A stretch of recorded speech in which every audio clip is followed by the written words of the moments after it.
ಹೇಳಿ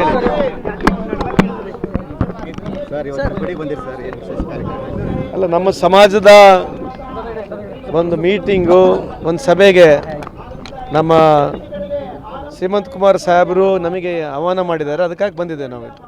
ಸರ್, ಗಡಿ ಭಾಗದಲ್ಲಿ ಬಹಳಷ್ಟು ಜನ ಮಹಾರಾಷ್ಟ್ರಕ್ಕೆ ಕೆಲಸ ಹೋಗ್ತಾರೆ ಸರ್. ಅವರು ಸಚಿವರಾದರೆ ಅವ್ರ ಬಗ್ಗೆ ಯಾವ ರೀತಿ ಏನು ಹೇಳಿದ್ರಿ? ಚಿಕ್ಕೋಡಿ ಗಡಿ ಭಾಗ ಇರೋದ್ರಿಂದ ಶೈಕ್ಷಣಿಕ ಜಿಲ್ಲೆ ಇದೆ, ನೂರಾರು ಕಾರ್ಮಿಕರು ಸರ್ ಮಹಾರಾಷ್ಟ್ರ ಹೋಗ್ತಾರೆ. ಇಲ್ಲಿ ಯಾವುದೂ ವ್ಯವಸ್ಥೆ ಇಲ್ಲ. ಇಲ್ಲ, ಒಪ್ಕೊಂಡ್ವಿ. ಈಗ ಯಾವ ಇಲಾಖೆಗಳು, ನನ್ನ ಕಾರ್ಮಿಕರ ಇಲಾಖೆ ಅಂದ ತಕ್ಷಣ ನಾನು ರೂಲ್ಸ್ ಫ್ರೇಮ್ ಮಾಡ್ತಕ್ಕಂಥವ್ನು ಅಲ್ವಾ. ಈಗ ಹೈದರಾಬಾದ್ ಕರ್ನಾಟಕದವರು ಅಲ್ಲಿ ಹೋಗ್ತಾರೆ, ಬಿಹಾರದವ್ರು ಇಲ್ಲಿ ಬರ್ತಾರೆ. ಸೊ ಈ ಥರ ವ್ಯವಸ್ಥೆಯಲ್ಲಿ ನೀವು ವೈಯಕ್ತಿಕವಾಗಿ ಕೇಳಿದ್ರೆ ನನಗೇನಿಲ್ಲ.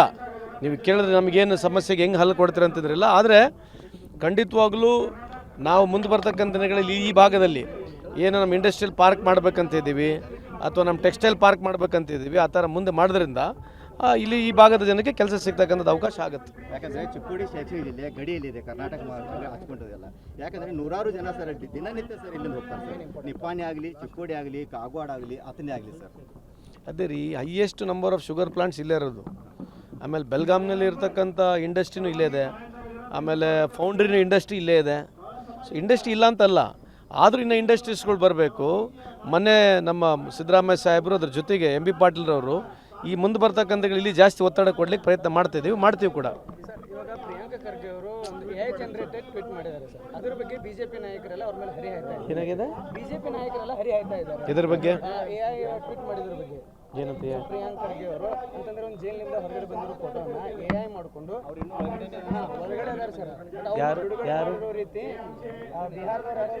ಬಿಹಾರದ ಸಚಿವರು ಸೊ ಅವ್ರು AI ಜನರೇಟೆಡ್ ಫೋಟೋ ಟ್ವೀಟ್ ಮಾಡಿದ್ದಾರೆ. ಇದ್ರ ಬಗ್ಗೆ ಬಿಜೆಪಿ ನಾಯಕರು ನಿನ್ನಿಂದ ಅವ್ರ ಮೇಲೆ ಹರಿಹಾಯ್ತಾ ಇದ್ದಾರೆ. ನಾನು ನೋಡಿಲ್ಲ, ನೋಡಿದ್ರೆ ಅದ್ರ ಬಗ್ಗೆ ಪ್ರತಿಕ್ರಿಯೆ ಕೊಡ್ತೀನಿ.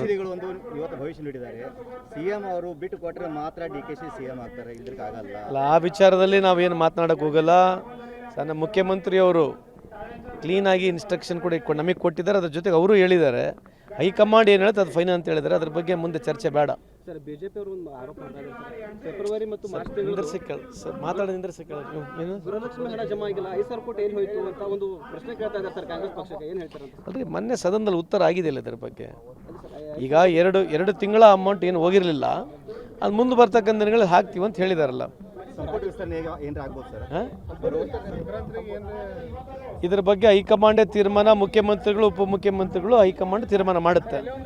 ಸಿದ್ದರಾಮಯ್ಯ ಅವರ ಸೈಲೆಂಟ್ ಆದ್ರೆ ಇಷ್ಟು ದಿನ ಏನಂತಂದ್ರೆ ಅಧಿಕಾರ ಹಂಚಿಕೆ ಬಗ್ಗೆ ಮಾತಾಡ್ತಾ ಇದ್ರು. ಈಗ ಎಲ್ಲೋ ಒಂದ್ ಕಡೆ ಅವರ ಇದ್ರ ಬಗ್ಗೆ ಮಾತಾಡ್ತಾರೆ, ಅಧಿಕಾರ ಯಾರಿಗೂ ಶಾಶ್ವತ ಅಲ್ಲ ಅಂತ ಹೇಳ್ತಾರೆ. ನೀವು ಅವರಿಗೆ ಕೇಳಿ. ಸಾಮಾನ್ಯ ಕಾರ್ಯಕರ್ತನಾಗಿರ್ತೀವಿ ಅಂತ ಹೇಳಿ ಕಾಂಗ್ರೆಸ್ನಲ್ಲಿ ಎಲ್ಲವೂ ಸರಿ ಇಲ್ಲ ಅನ್ನೋದಕ್ಕೆ ಮೇಲ್ನೋಟಕ್ಕೆ ಕಾಣ ಬರ್ತಾ ಇದೆ ಸರ್. ಹೈಕಮಾಂಡ್ ಅಲ್ಲ, ದೇಶದಲ್ಲೆಲ್ಲ ಸರಿ ಇದೆಯಾ?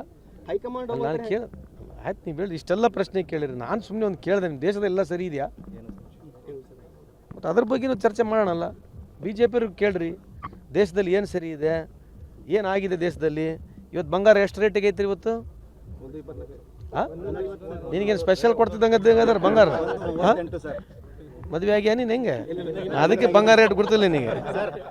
ಬೆಂಗಳೂರಲ್ಲಿ 200 ಹೆಚ್ಚು ಸರ್ ಮನೆಗಳು ಒಳ್ಳೆ ಮಾಡಿದ್ದಾರೆ ಸರ್. ಕೇರಳ ಸಿಎಂ ಟ್ವೀಟ್ ಮಾಡಿದ್ದಾರೆ ಸರ್, ವಿಷಾದ ವ್ಯಕ್ತಪಡಿಸಿದ್ದಾರೆ. ಅಲ್ಲ, UP-ನಲ್ಲಿ ಇದ್ರ ಬಗ್ಗೆ ನೀವು ಕೇಳಬೇಕಲ್ಲ. UP-ನಲ್ಲಿ ಒತ್ತಾಯಪೂರ್ವಕವಾಗಿ ಮಾಡಿರ್ತಕ್ಕಂಥದ್ದು. ಇಲ್ಲಿ ಎನ್ಕ್ರೋಚ್ಮೆಂಟ್ ಮಾಡ್ತಾ ಇದ್ರೆ ಎನ್ಕ್ರೋಚ್ಮೆಂಟ್ ಇದ್ದರೆ ಮಾಡ್ತಿರ್ತಕ್ಕಂಥದ್ದು. ಯಾವುದು ಸಮುದಾಯಕ್ಕೆ ನಾವು ಮಾಡ್ಬೇಕಂತಕ್ಕಂಥದ್ದಲ್ಲ. UP-ನಲ್ಲಿ ಮುಸಲ್ಮಾನರಿಗೆ ತೊಂದರೆ ಕೊಡ್ಲಿಕ್ಕೆ ಮಾಡ್ತಕ್ಕಂಥದ್ದು ಸೆಂಟೆ ಇದ್ದರೆ ನಿಮಗೆಲ್ಲ ಗುರ್ತಿದೆ. Okay sir, thank you sir.